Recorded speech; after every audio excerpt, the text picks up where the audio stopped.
नमस्कार, the legal Indian के इस एपिसोड में आप सारे लोगों का फिर से स्वागत है। दोस्तों, आज हम बात करेंगे कि क्या एक जज गलती कर सकता है। क्या जजेस गलती करते हैं केस को एडजुडिकेट करने में, जस्टिस डिलीवर करने में, न्याय देने में? क्या एक जज गलती कर सकता है क्या?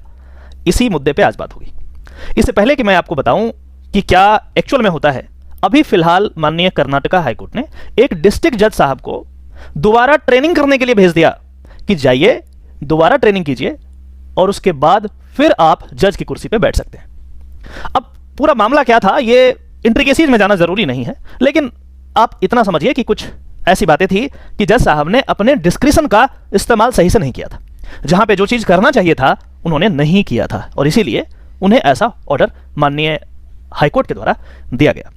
जब हम डिस्क्रिशन की बात करते हैं, मैं आपको बताऊं, आप किसी भी ऑफिसर का एग्जाम्पल ले लें, चाहे वो आईएएस ऑफिसर हो, चाहे वो आईपीएस ऑफिसर हो, या कोई आईएफएस ऑफिसर हो, कोई और ऑफिसर हो, फर्क नहीं पड़ता।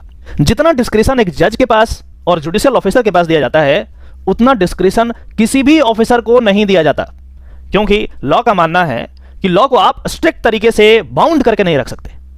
हर केस टू केस पे ये बदल जाता है। एक एग्जांपल की बात करते हैं, जब भी हम किसी ऑफेंस की बात करते हैं, उसमें इस तरीके से पनिशमेंट की जब बात होगी तो वहां पे लिखा रहेगा punishment up to 10 years, punishment up to 15 years, punishment up to life imprisonment, punishment up to death. इस तरीके की बातें होती है। मतलब किसी केस में माननीय जज साहब 1 साल पनिशमेंट दे सकते हैं।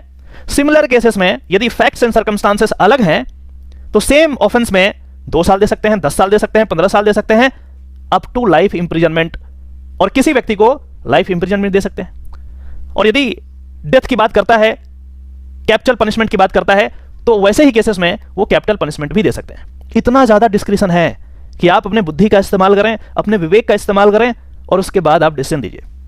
टाइम बाउंड और बिल्कुल कि इतना ही देना पड़ेगा, वो पत्थर की लकीर वाली चीज इसमें नहीं होती है। इसको कहते हैं डिस्क्रिशनरी पावर ऑफ द जज। एक और एग्जांपल की बात करते हैं, जैसे बेल के जितने मैटर्स हैं सारे के सारे डिस्क्रिशनरी होते हैं। जज के मूड पे डिपेंड करेगा, क्या उनको सही लगता है वो डिसाइड करेंगे, चाहे आप कितना ही अच्छा क्यों ना प्रेजेंट कर लें। अब दिक्कत यह है कि ये डिस्क्रिशनरी पावर का इस्तेमाल बहुत सारे जज गलत तरीके से करते हैं। डिस्क्रिशनरी पावर का यह मतलब नहीं हुआ कि आप अपनी मर्जी से करेंगे, जो मर्जी आएगा वो करेंगे, ऐसा बात नहीं है। डिस्क्रिशनरी पावर का मतलब है लॉ के बाउंड में आपको जो सही लगे, रीजनिंग देते हुए आप करेंगे। मैं लोअर कोर्ट्स के ऐसे सैकड़ों ऑर्डर आपको दिखा सकता हूं जिसमें कोई रीजनिंग जज नहीं देता, एक भी रीजनिंग नहीं देगा।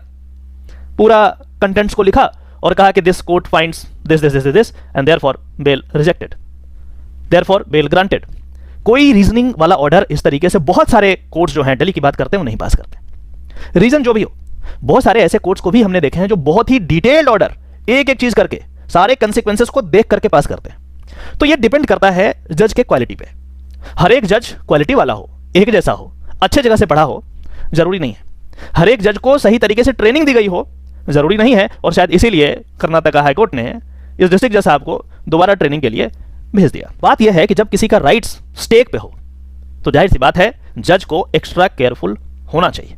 यदि जज साहब केयरफुल नहीं होंगे तो सैकड़ों लोगों की जानें जा सकती है, कई साल उनको जेल में रहना पड़ सकता है। इसीलिए ये जो डिस्क्रिशन दिया गया है, इसका इस्तेमाल डेमोक्रेटिक वे में होना चाहिए। यदि नहीं होगा तो प्रॉब्लम होगा।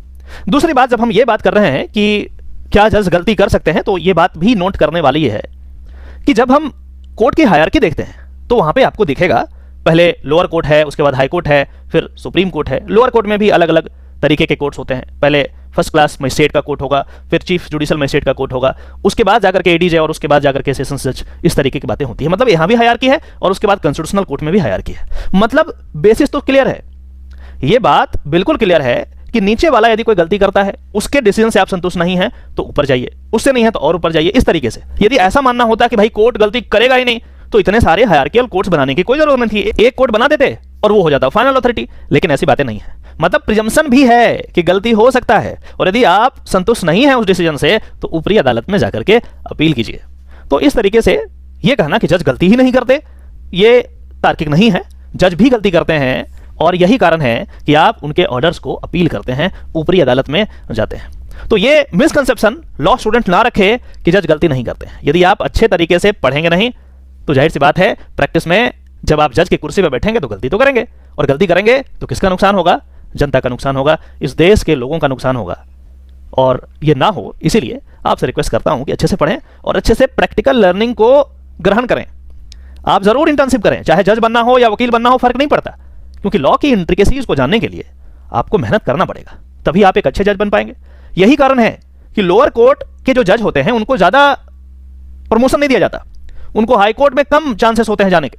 जब आपका बिल्कुल परफॉर्मेंस बहुत अच्छा है तभी आप हाई कोर्ट में जा पाएंगे। सुप्रीम कोर्ट तो खैर छोड़ दीजिए, बहुत मुश्किल है। तो अपने रिकॉर्ड को सही करें जो भी जज बनने की इच्छुक हैं, और प्रैक्टिकल लर्निंग को सीखें ताकि कोई ब्लंडर ना करें अपने सर्विस में। यदि करेंगे तो देश का नुकसान तो होगा ही होगा, आपका भी नुकसान होगा। आशा करता हूं कि इस वीडियो के माध्यम से आपने जरूर कुछ नया सीखा होगा। यदि ऐसा है तो इस वीडियो को वाइडली शेयर करें और पहले की तरह इस चैनल को सब्सक्राइब करें ताकि ऑथेंटिक लीगल जानकारी आपके डोरस्टेप तक मैं पहुंचाता रहूं। चलिए फिर से मिलते हैं किसी और टॉपिक में, तब तक के लिए नमस्कार।